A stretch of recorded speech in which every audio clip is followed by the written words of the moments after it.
having 1-2s all around the national scene. But Reimer on the Norton, as I say, leading, unable to contest this event due to world endurance commitments in France. So Terry Reimer is away in France and will lose almost certainly that championship to one or the other of the Kawasaki riders. The fastest 5 across the front row then. In pole position, as I said, John Reynolds from Nottingham, teammate Brian Morrison. Reigning champion, but not for much longer, Rob McElnay on the Yamaha. Then Norton mounted Dunlop and Jamie Whittam on the Suzuki. We are carrying cameras on both of the Kawasaki's. Reynolds and Morrison will give us the rider's eye view.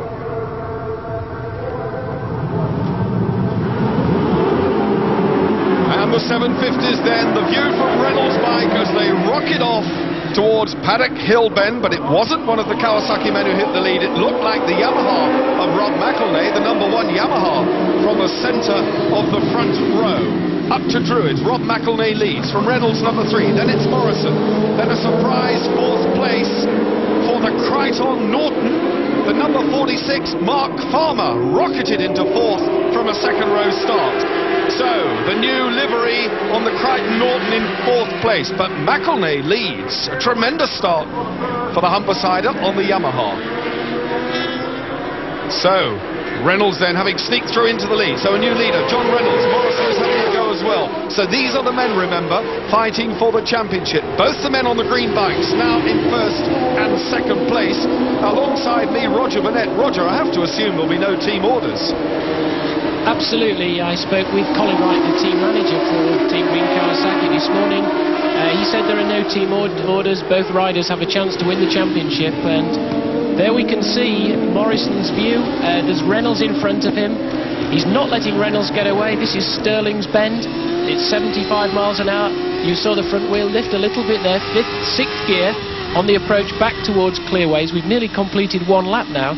You can see the machine over on its side, the knee touching the road of John Reynolds there. And Morrison not letting him get away. A little wag there as the suspension took care of the bumps. Through to complete the lap and into Paddock Hill Bend. Hard over then, John Reynolds, race leader, hot in pursuit. #6, Brian Morrison, the 31-year-old Scot at Druids, closing now on the back end of his teammate. So the Kawasaki dominance expressing itself again here at Brands Hatch, but what a tremendous view from Morrison's Kawasaki, and an enormous shake. That was a really bad shake by the Kawasaki of Morrison, and through on the inside went Mark Farmer. That's Mark Farmer, #46, on the Crichton Roton, which is the rotary engine machine developed along exactly the same lines as the Norton rotary. Developed and built by Brian Crichton, this machine, who is now the senior development engineer back at the Norton factory in Shenston, Lichfield in Staffordshire. But right in the middle then of the Team Green Kawasaki's, and that was a big moment for Brian Morrison, #6, and it was that moment, I think, that let Mark Farmer through. And the irony of this situation is, whilst the Crichton #46 machine has found a new sponsor at the tail end of 1992, the Norton factory is without a sponsor for the 1993 season, and that is a big problem for them. Going into a full campaign, however, the Kawasaki's looking to lift this championship. Morrison's off, and Morrison has gone in a big way. So Brian Morrison's championship is over. Almost certainly there is another race for him to get some points, but that was a bad moment for Morrison, and he knows he's blown it. Thankfully, Brian Morrison is perfectly okay. You see him there. He's taken his helmet off. Really nerve-wracking stuff, this. You saw earlier the back end of the machine wagging, and the camera, we saw that there was a problem. Mark Farmer took over that 2nd position from Morrison, and then obviously he applied the power too hard on the entry or exit there of Clearways Bend. Brian Morrison absolutely heartbroken, but walking away, and now this is exactly, Roger, tell us what happened here. He's trying to get the power down, and the back end of his machine is slid round. You saw that, and then too late to save it. Fortunately, Brian was perfectly okay, but he'll be so disappointed that he's out of the championship running. Well, the hardware took a bit of a bashing there, but Brian Morrison, as you saw, perfectly okay. Very dejected, however, but now heading for the 1992 championship. Still one race to go, however, not all done and dusted yet, because Reynolds has done some silly things in the past, or may I say, has made some fairly careless decisions and has not finished for various reasons, but he's leading this one. Right with him though, and storming round, having just gone round in the quickest time, Mark Farmer, number 46, on the Crichton Norton. So Norton in second place, and Farmer really has, having got his leg over this motorcycle at the tail end of last season and then was re-signed by Brian Crichton midway through the 1992 campaign, has absolutely clicked on the rotary engine bike, and he's really closing down the race leader. We could, and I'm going to make a slight prediction here, the way Mark Farmer is going and the way that motorcycle is going. Having said that, Reynolds has just responded, as you can see, with a 104 mile an hour lap, which absolutely blows into the weeds the existing lap record held by Neil Mackenzie, set last year at 101.79. So the Kawasaki is phenomenally quick, and the Crichton Norton is going with it. And I'm making a prediction that maybe if Farmer can get on the tail end of John Reynolds, we could see the first national win, and that would be sensational. It would be actually the second national win, because Mark Farmer won a race in Silverstone a matter of 3 or 4 weeks ago. But if I were the Team Green pit crew now, I would be seriously thinking about telling John Reynolds that his teammate Brian Morrison, there's John Reynolds' bike number 3, that his teammate Brian Morrison, who's the championship leader, is out of the race. That means that virtually the championship is being put into Reynolds' lap. He doesn't need to win this race. Having said that, he's either won every race in the series or not finished. So he personally will want to win this, but he doesn't need to. Yeah, that indicates to me, Roger, that John Reynolds doesn't know the meaning of anything less than the race win. So long as he's upright and on 2 wheels and the Kawasaki's going well, then I'm pretty sure he intends to deliver the win. But we're watching now that gap being eroded very slightly. It is now down to just under the second. In fact, it's about 0.6 of a second. Farmer is really closing down the race leader, Reynolds. McElnay, number 1, still in 3rd place. In 4th place, it's another Norton, the factory Norton of Robert Dunlop. In 5th place, it's Jamie Whittam on the Suzuki. 6th place, number 4, Ray Stringer. And in 8th place, and I think worthy of a mention, David Jeffries, number 35, who is riding the other Norton in place of Terry Reimer. And young Jeffries, in his first ride on the machine, having fallen very heavily in practice, having an extremely creditable performance. Race leader then, John Reynolds, number 3, through Dingle Dell. Right with him though goes the Norton of Mark Farmer, number 46, in the very pretty livery of their new sponsor, and McElnay in 3rd place.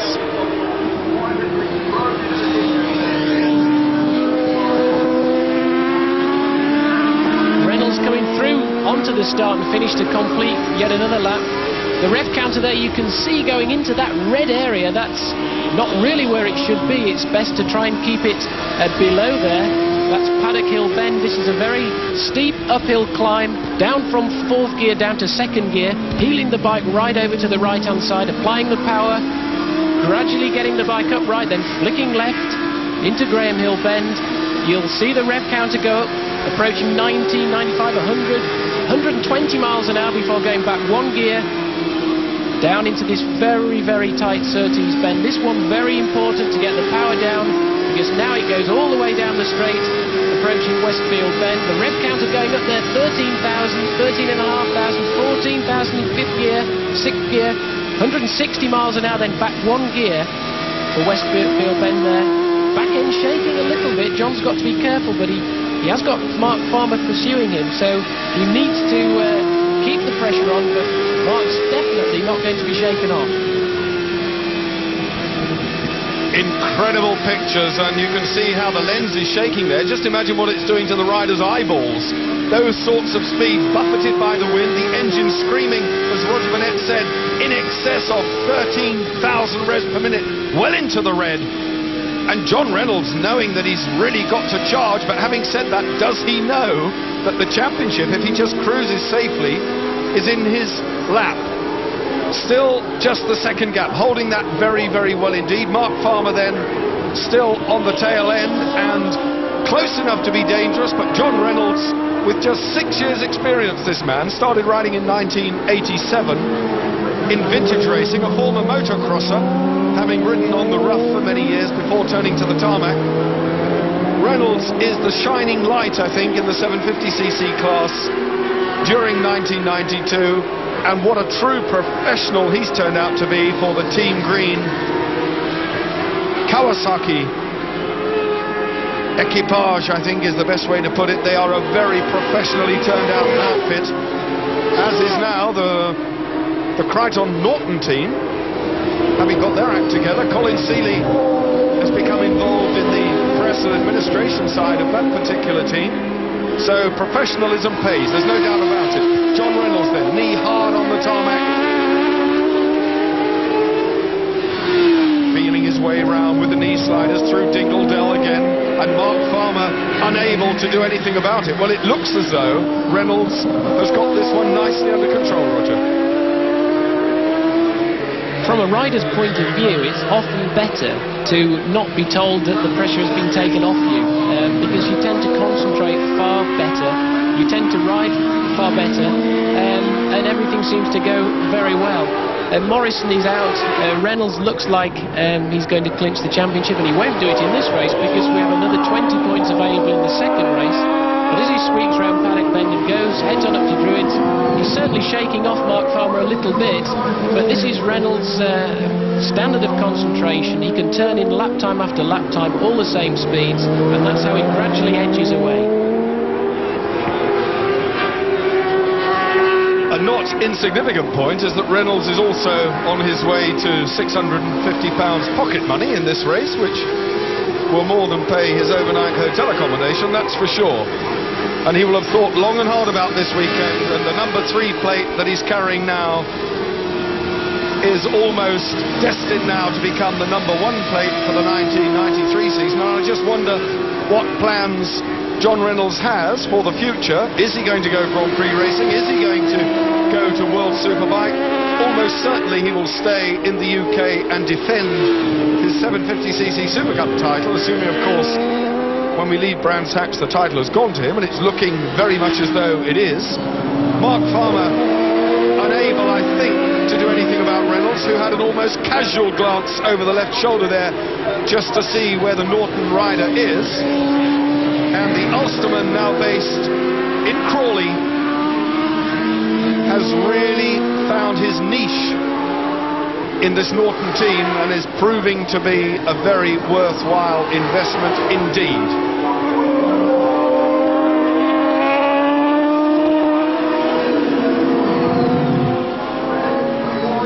At Druids, the Norton man closing in. You can see the gap now waiting for McElnay. There he goes, the red-clad rider in 3rd place. Race leader Reynolds. Then Mark Farmer. There's McElnay. Then it's Robert Dunlop, number 20, on the other Norton, the all black bike. And a long, long gap now before 5th man, who indeed is James Whittam on the Suzuki. And Ray Stringer, having come back from a fairly nasty injury midway through the season, is now riding extremely well in 6th place. And in 7th, on the vaccine-eating Yamaha, Sean Emmett, number 30. Just had information to say that Rutter, number 66, didn't start. He was unable to get the bike off the line, so that's very disappointing for him. You can see the gap there. Reynolds, bike number 3, and Mark Farmer still in pursuit. Looks like Rob McElnay may be catching that 2nd place Mark Farmer. There's Farmer going through now. Here's McElnay with Dunlop in hot pursuit. Robert Dunlop, the brother of Joey Dunlop, who I'm sure we'll be watching this with interest from his armchair back over in Northern Ireland. But McElnay, of course, last year's 750cc series winner, not been able to turn the form or compete with the Kawasaki's as he was able to last year, and probably disappointed with his performance so far this year. This the battle then for 3rd and 4th. McElnay number 1 in 3rd place, last year's champion. came here to Brands sitting in 5th place in the title standings on 118 points. And the man behind him, in fact, is joint on 118 points. So this battle is more than just about places in this race. This too is about championship positions. These men have equal points, and the way things are at the moment, Robert Dunlop has used the superior speed of the Norton to go through into 3rd place. So Robert Dunlop, not only ahead on the road, is also now ahead in the championship on points, sitting in 3rd place. So a good result for him.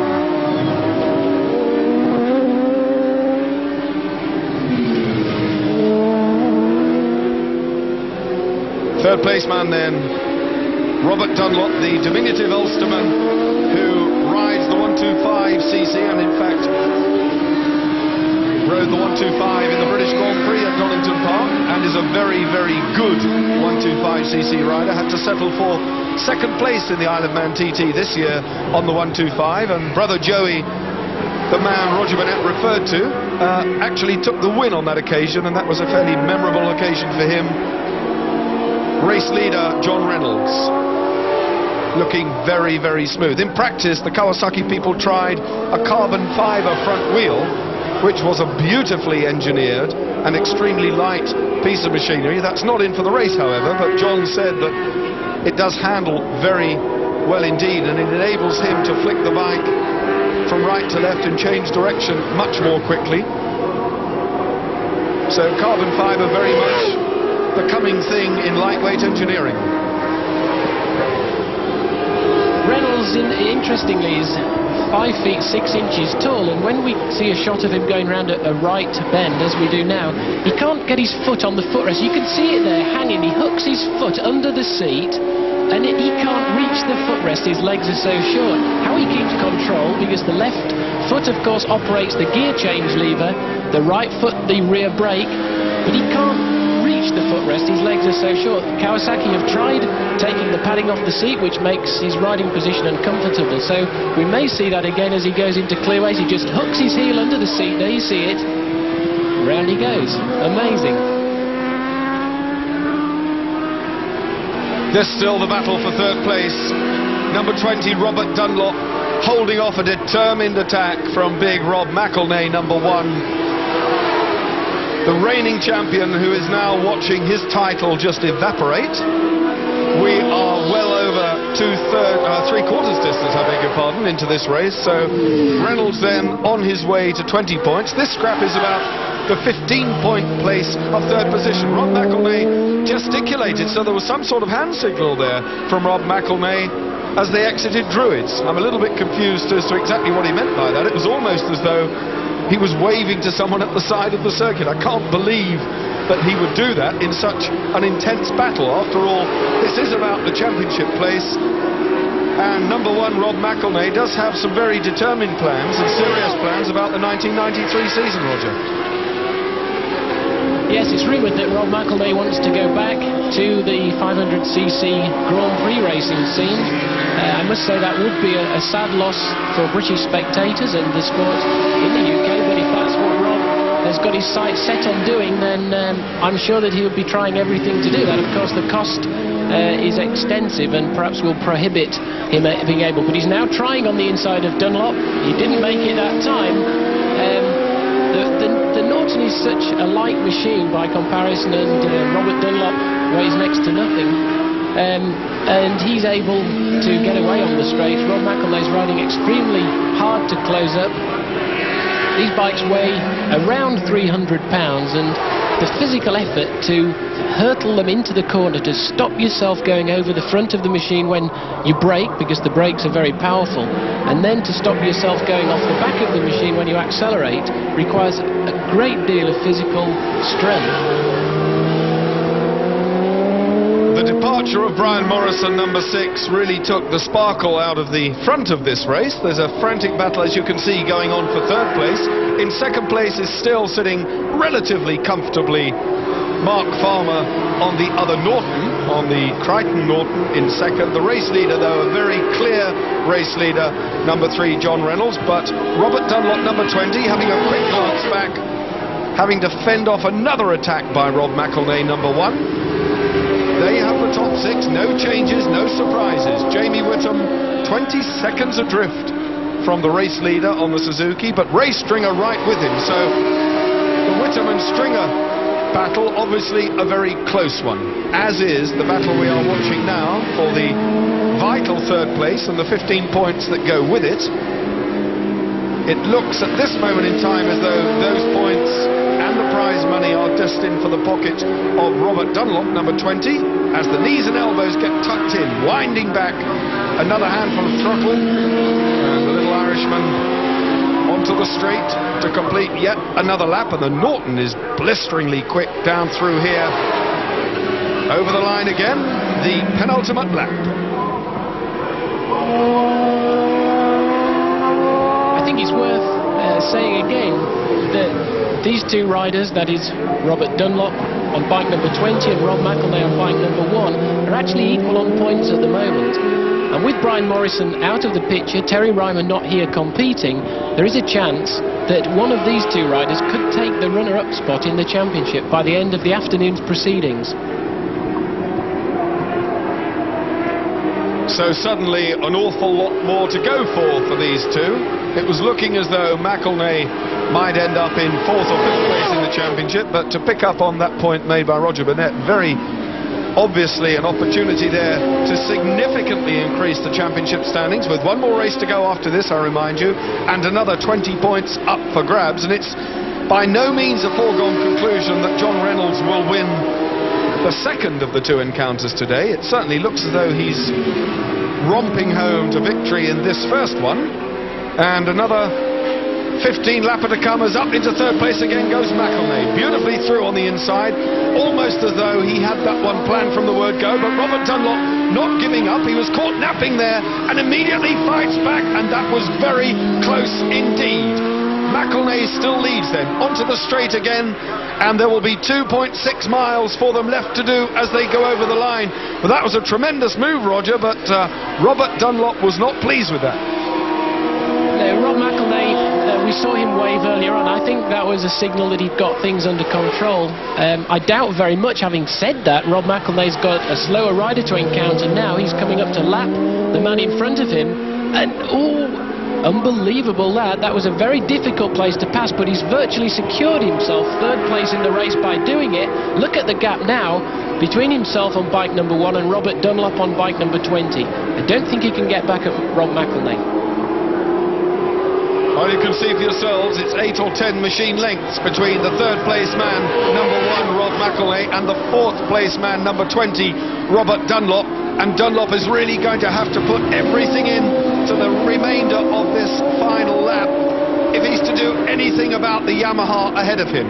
So Kawasaki leads. In second place, it's Norton. Third place, it's Yamaha.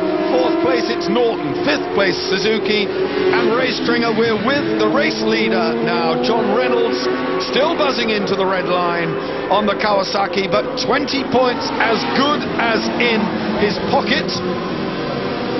And Reynolds then, with the checkered flag in sight, takes a stunning win here at Brands Hatch and almost secures the championship with one race to go. Look at that, jubilant then, John Reynolds. He knows that he's almost done enough. If he can just have a steady ride in the second leg, he's put the championship out of reach of any of the other competitors, and that is indeed a good performance. But he'll be very sad to learn the bad news about Brian Morrison, who threw it away whilst giving us some fairly vivid camera pictures. Poor Brian